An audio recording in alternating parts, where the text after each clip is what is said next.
CD Partenaire vous présente la revue de presse de Jean-Pierre Corbel.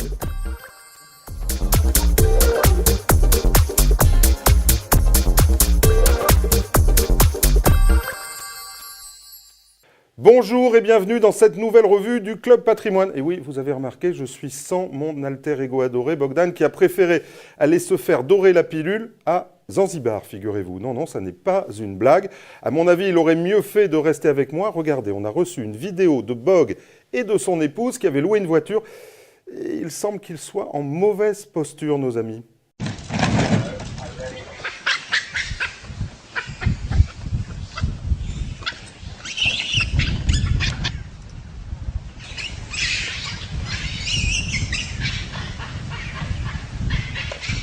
Bogdan, si tu nous entends, tiens bon, on appelle Mondial Assistance.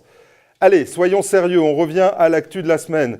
Et s'il n'y en avait qu'une actu, celle que tout le monde attendait, ce fut la dernière réunion de la Fed, la dernière pour Bernd Bernanke, qui a bouclé la boucle en annonçant la fin du tapering. Regardez.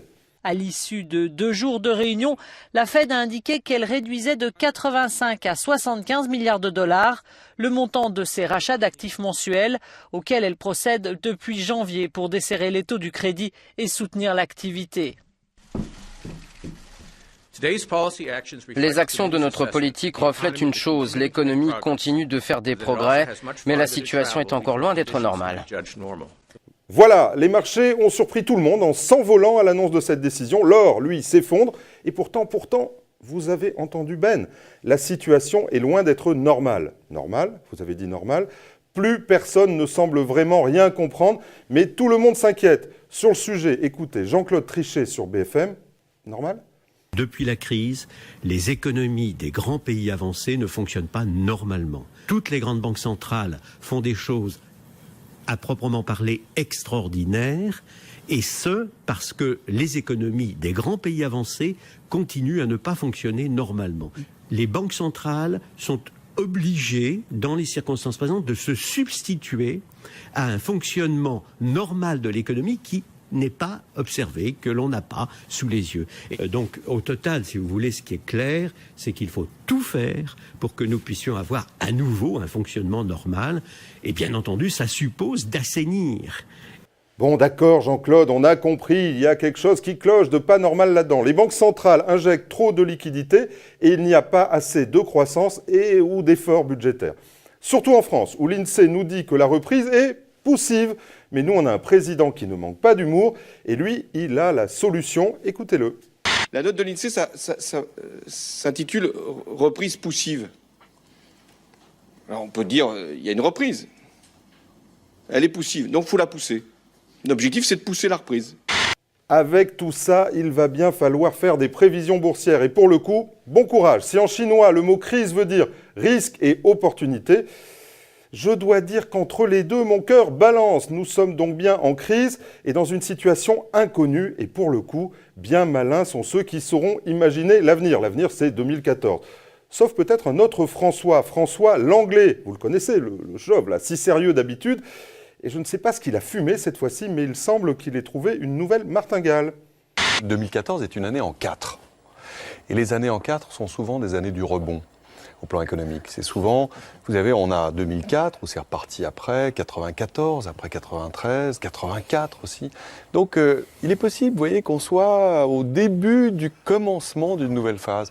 Bon, d'accord, moi j'ai essayé le pendule, François, cette année, mais ça n'a pas marché. Allez, redevenons sérieux, car la fin de l'année, c'est parfois la période des cadeaux fiscaux. Et là, c'est le Conseil d'État qui joue les Pères Noël. Le Conseil d'État qui a retoqué l'administration sur l'instruction, souvenez-vous, cette instruction qui intégrait les revenus des fonds en euros dans le calcul du plafonnement de l'ISF. Regardez cet article dans Les Échos, sans se prononcer sur le fond. Le Conseil s'est, lui, contenté de rappeler que l'ISF relève de la loi et non du règlement. Mais l'affaire n'est pas close, car l'exécutif et les parlementaires sont revenus à la charge, souvenez-vous aussi, dans le budget 2014. On attend donc une nouvelle décision des sages et on croise les doigts, bien sûr. Tiens, restons au Conseil constitutionnel qui, lui, a retoqué aussi la taxation rétroactive de l'assurance vie, en tout cas des prélèvements sociaux. Le Conseil constitutionnel a écarté certes le grief de rétroactivité. Pourquoi ? Parce que le texte s'appliquait bien en septembre 2013. En revanche, le gardien de la Constitution estime que l'application du taux de prélèvements sociaux historique est une contrepartie attachée à l'incitation fiscale et qu'il faut donc les conserver sur la durée fiscale, donc 8 ans au moins. Difficile à analyser, je pense qu'on va avoir des textes là-dessus, mais ce qui est sûr, c'est que fin 2013, ça va être chaud à Bercy. Et Bercy, eh bien, quand ils veulent essayer de nous comprendre, ce sont les députés socialistes qui disent non. Pas de chance. Écoutez le ministre du Budget sur BFM qui nous parle de l'abus de droit. L'abus de droit qui passe d'exclusivement à essentiellement fiscal. Ça nous promet de belles notifications pour l'avenir. Je vais prendre un autre exemple sur lequel j'ai eu un débat que j'assume avec les parlementaires de la majorité. C'est sur la question de l'abus de droit. J'ai engagé une action résolue de lutte contre l'optimisation fiscale et contre la fraude fiscale.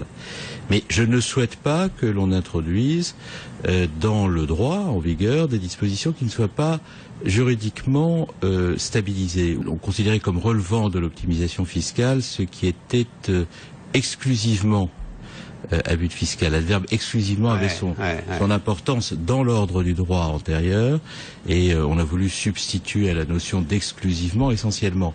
Je comprends la logique de tout cela. Encore une fois, moi je Ça veut dire que vous revenez en arrière là-dessus? Non, je dis simplement que dans le débat parlementaire, des amendements sont passés. Je n'ai pas été suivi là pour le coup.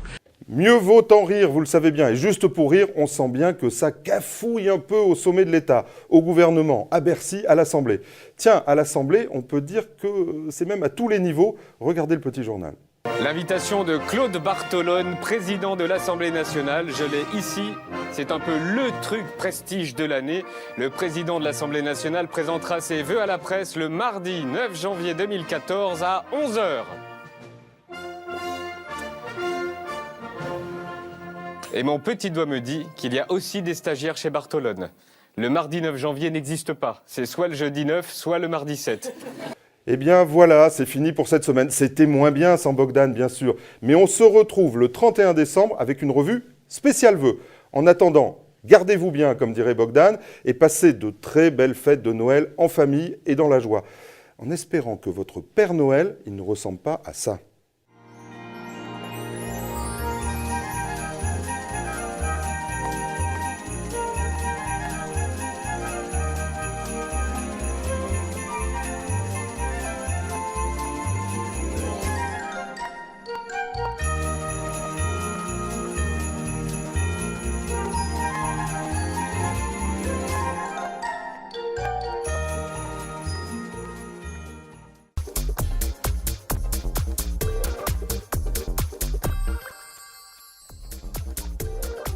Ce programme vous a été présenté par CD Partenaires.